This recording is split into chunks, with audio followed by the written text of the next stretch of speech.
আসসালামু আলাইকুম। জি, আমি মনিরুল ইসলাম শামীম, লয়ার, ক্যারিয়ার অ্যাডভাইজার।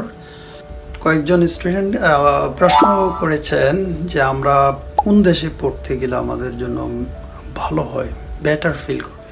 এক্ষেত্রে আমি বলবো দুইটা বিষয়ে আপনাকে প্রায়োরিটি দিতে হবে। যে একটা হলো আপনার ব্যাকগ্রাউন্ড কোন দিকের, আরেকটা হলো ওয়েদার, কোন ওয়েদারটা আপনি প্রিফার করেন। যদি আপনি ঠান্ডা ভালোবাসেন তাহলে ঠান্ডা যেসব দেশে বেশি সেসব দেশে অ্যাপ্লাই করাটা আপনার জন্য স্বাচ্ছন্দ্য বোধ করবেন, সেখানে বসবাস করতে আপনার জন্য ভালো হবে। আর যদি গরম ফিল করেন, গরম আপনার জন্য ভালো অনুভব হয়, কমফোর্ট ফিল করেন, তাহলে গরম যেসব দেশে রয়েছে আপনি সেসব দেশে পড়াশোনা করার জন্য, যেহেতু আপনাকে সেখানে থাকতে হবে, মাস্টার্স করলে 1 থেকে 1.5 বছর সেখানে সেই দেশে থাকতে হবে, পিএইচডি করলে 3 থেকে 5 বছর থাকতে হবে, এমফিল করলে 2 থেকে 3 বছর থাকতে হবে, এবং যদি আপনি আন্ডার গ্রাজুয়েট করেন তাহলে 3 থেকে 3.5 বছর থাকতে হবে। 3 বছরের কোর্স 1 বছর আদার্স হিসেবে থাকতে হবে।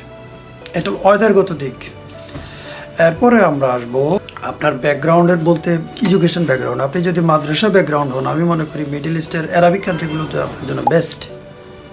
যেহেতু আপনি ভালো একজন স্কলার হতে ইচ্ছুক, তাহলে অ্যারাবিক কান্ট্রিগুলোতে, হ্যাঁ, অ্যারাবিক কান্ট্রিগুলোর লোকেরাও পড়াশোনার জন্য পশ্চিমা দেশে আসে, অবশ্যই আসে।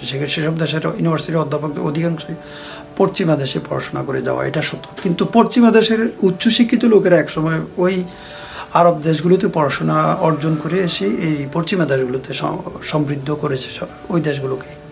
তাহলে শিক্ষার ব্যাপারে কোনো দেশ কোনো ফ্যাক্ট নয়। শিক্ষার দেশ হলো যেখানে আপনি ভালো রিসোর্স পাবেন, আপনি কমফোর্ট ফিল করবেন, আপনি সেখানে ভালো রিসার্চের সুযোগ পাবেন, এবং পরবর্তীতে সেখানে ভালো জব অপরচুনিটি পাবেন। আমি মনে করি সেসব দেশে যাওয়াটাই উত্তম।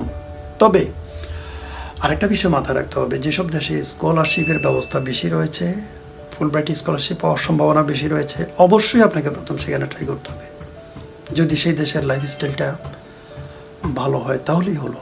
মিডল ইস্টের লাইফস্টাইল আলহামদুলিল্লাহ অনেক দিক থেকে ভালো, আমি মনে করি।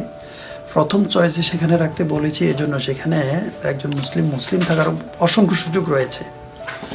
সেখানে ইমান ঠিক রেখে পড়াশোনা করার সুযোগ রয়েছে, স্বচ্ছ পরিবেশ পাবেন, ভালো ইনকামের সুযোগ পাবেন, এবং ফিউচারটা ভালো করার সুযোগ পাবেন। এবার আসেন, যদি আপনি না আমি পশ্চিমা লাইফস্টাইলে অভ্যস্ত, তাহলে আপনি সে পশ্চিমা অনেক দেশেই আছে পড়াশোনার জন্য ভালো জায়গায়। আমরা যেরকম লন্ডনে পড়াশোনা করেছি, কেউ নিউ ইয়র্কে পড়াশোনা করে, বা বিভিন্ন দেশেই করে, যার যেখানে ভালো লাগে। তো এখানে সবচেয়ে বড় চ্যালেঞ্জ হলো ইমানটা ঠিক রাখাটা সবচেয়ে বড় চ্যালেঞ্জ। যদি আপনি এরকম হন যে হ্যাঁ আমি ওই চ্যালেঞ্জটা মোকাবেলা করে নিজকে একজন ভালো মুসলিম হিসেবে রাখতে চাই, তাহলে আসতে পারেন। অমুসলিম যারা, তাদের জন্য কোনো দেশে কোনো সমস্যা না, সব দেশে তারা একই রকম। মুসলিমদের ক্ষেত্রে অমুসলিম দেশে বসবাস করার জন্য, শিক্ষা অর্জন, থাকা, স্থায়ীভাবে থাকার ব্যাপারে আল্লাহ রাসূলের এই ব্যাপারে সুনির্দিষ্ট নির্দেশনা আছে। যদি কেউ অমুসলিম দেশে বসবাস করতে চায়, স্থায়ীভাবে থাকতে চায়, বসবাস করতে চায়, তাহলে অবশ্যই সেখানে একমাত্র ইসলাম প্রচারের জন্যই সেই দেশে ভ্রমণ করতে পারবে। এছাড়া ওই দেশে থাকার কোনো সুযোগ তার নেই।